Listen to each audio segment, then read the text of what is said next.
Hey guys, I'm Stephanie and this is Steph Stove, and today we're going to be making homemade strawberry marshmallows.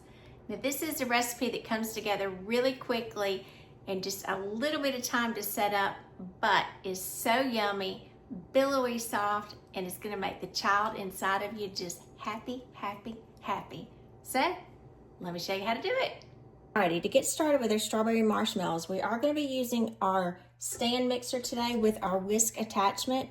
If you don't have one, you can definitely use this with a hand mixer. It's just going to be a lot of mixing, so a stand mixer is best.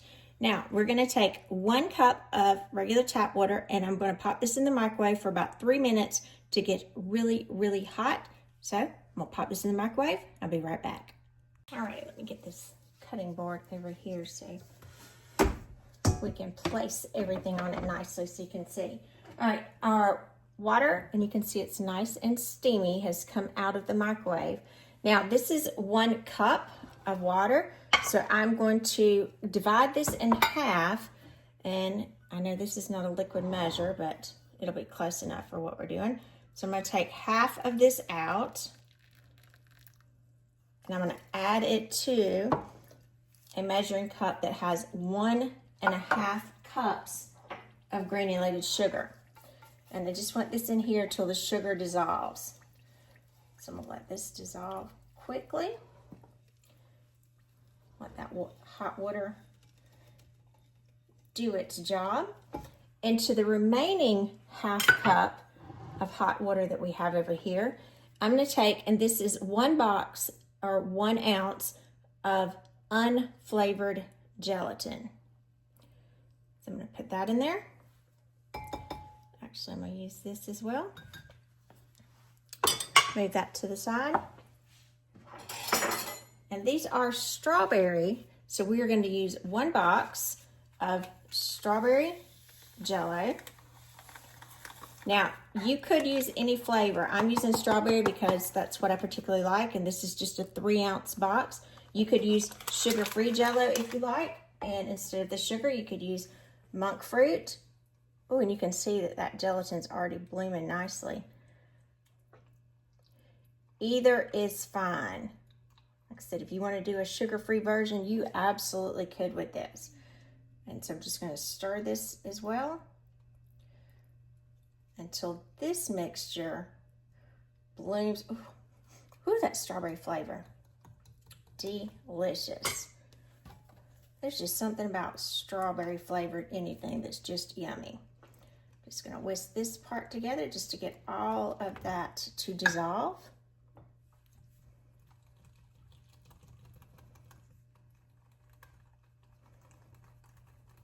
Now, if you have a few little clumps, that's okay because the mixer will take care of that.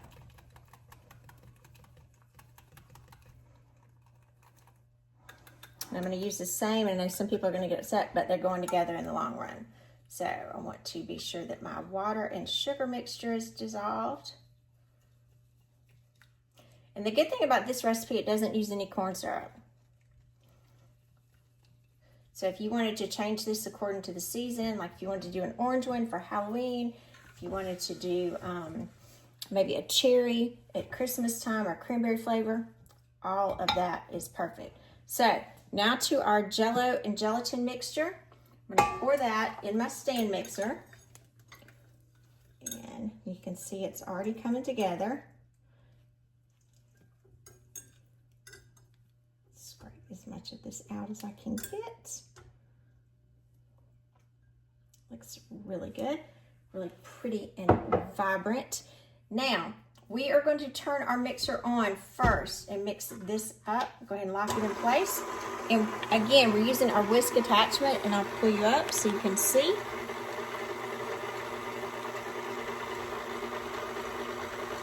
Hopefully you can see in there. And we'll start whisking this together. And we're going to start whisking it on medium and adjusting, bringing it all the way up to high speed. And kind of do it slowly. So this process with the whisker will help distribute any of the gelatin that was not previously distributed. And I'm going to just continue to whisk my sugar and water. to be sure it stays together, nice and dissolved.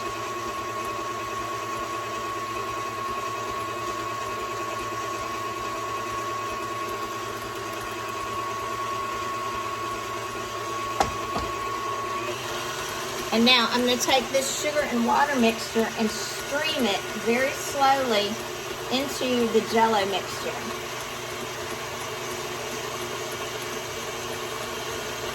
Just very slowly.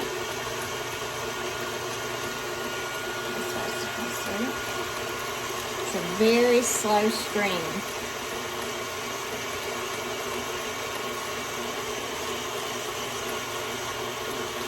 Almost got all of it in there.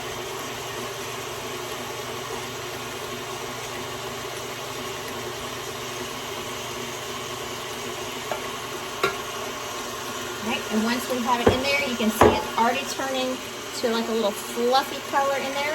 Now we're going to turn this up all the way to high speed. It's going to go all the way to speed 10 if you're using a KitchenAid mixer. This is going to mix on high speed for 5 solid minutes. So I'm going to set my timer for 5 minutes, and we'll be back in 5 minutes. All right, our timer's going off, and it's been 5 minutes. I'm going to back my speed down. Look how fluffy it's all the way up my whisk attachment. And the smell of strawberry is just all over my house. So look at this. Look at that. Just gorgeous. All right, we're going to let this sit for just a second, and we're going to move over and prepare a pan. All right, I'm using, this is an 8 by 11.5 Pyrex baking dish, casserole dish. You can use a 9 by 13. You can use a smaller pan. You can use a 9 by 9, 8 by 8. The only difference is it'll determine the thickness of your marshmallows. This is a nice thickness size that I like. So, get my butter out. And you need to butter this very well. This is my little butter clock, if you're wondering what this is. Right? Keep my butter on my counter. You do need to grease this well with butter, something that will not transfer a lot of flavors, because if not, it will be very hard for us to get this out, and we don't want to mess up anything with our strawberry flavor. So make sure it's well greased with butter. All right, that's nice on there. Then, to help us pull our marshmallows out and to keep them nice and soft, I'm going to take, this is powdered sugar I just scooped up. It's probably half a cup, and I'm going to use my sifter here because I want a fine dusting. And so I'm just going to dust over some powdered sugar. You want it all over. Then I'll save just a tad for the top. Now I'm going to put my bowl under here so I don't spill any. You also want to be sure that you get some to the sides because it will stick nicely there. Make sure you get it all over. Do it with my hand. It's sticking so much, it's not wanting to come off. All right, and I'm not going to leave all of this powdered sugar in there. I'm going to walk over to the sink real quick and dump out the extra into my bowl, and I'll be right back. All right, now I've got my pan nicely coated. You can see all sides. Wipe my fingers off over here. And then we are going to take this beautiful mixture. Look at that. I mean, look at that. Don't you just want to lick it? It looks amazing. And we are going to put it in our pan and smooth it down. And again, depending on how large that you want your marshmallows, these are going to be pretty big.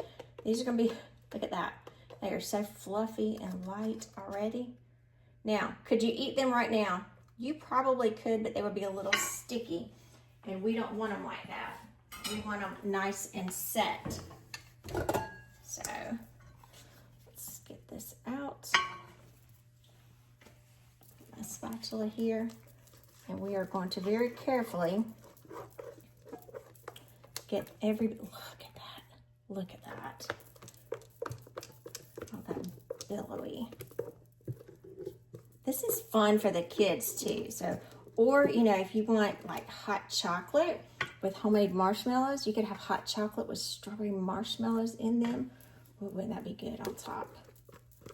Melt it in, because these are big and fluffy. Be really pretty anytime in the holidays, little girl's birthday.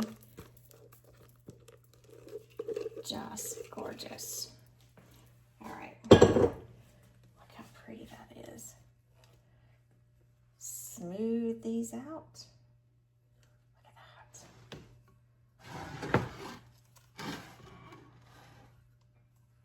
It's like a little pink cloud.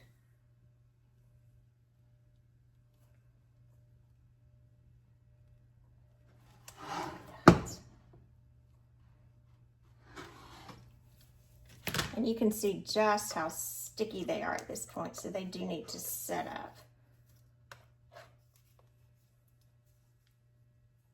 Do this with a little spreader here. May help us get those tight corners.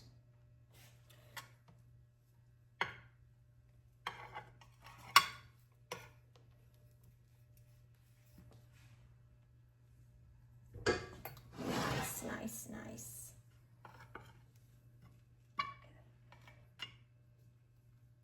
And oh man, I can't wait till you make these, because the smell, oh my goodness. It's like strawberry overload. Just makes you want to lick that.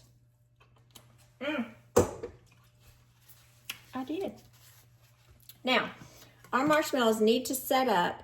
They need to go in the refrigerator for a minimum of 2 hours. So I'm going to pop these in the refrigerator, and I'll see you back in about 2 hours.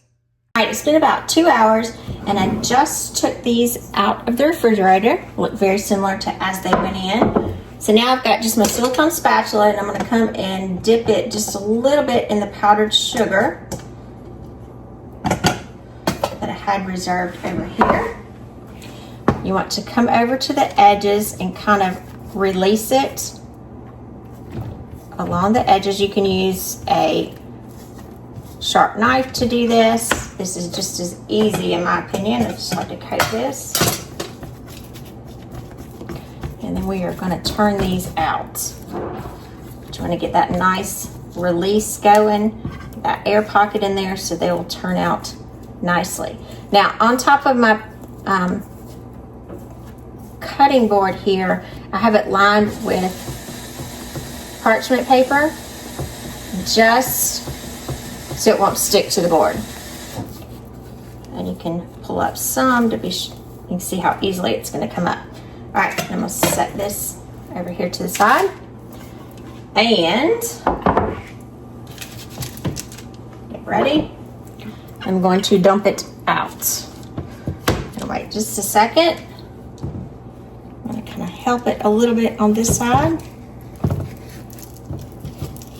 and you'll see. Here it comes.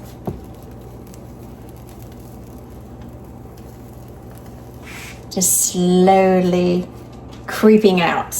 All right, and see, it comes out beautifully. All right, so this nice has a little bit of powdered sugar, so I'm gonna take this powdered sugar that I had left, and I'm gonna dust the bottom really carefully with it, kind of rub it over in my hand, because we don't want it to stick. I'm gonna flip it. Just make sure your hands are clean. All right, now the top side originally we did not dust, so I'm going to dust just a little bit on the top side. As I said, we've reserved a little bit of powdered sugar for the top. And the only reason I'm putting the powdered sugar on here is just to kind of help with the stickiness, so it won't be as tacky. All right, got that nice and taken care of. You can use any kind of knife or however you want to cut it.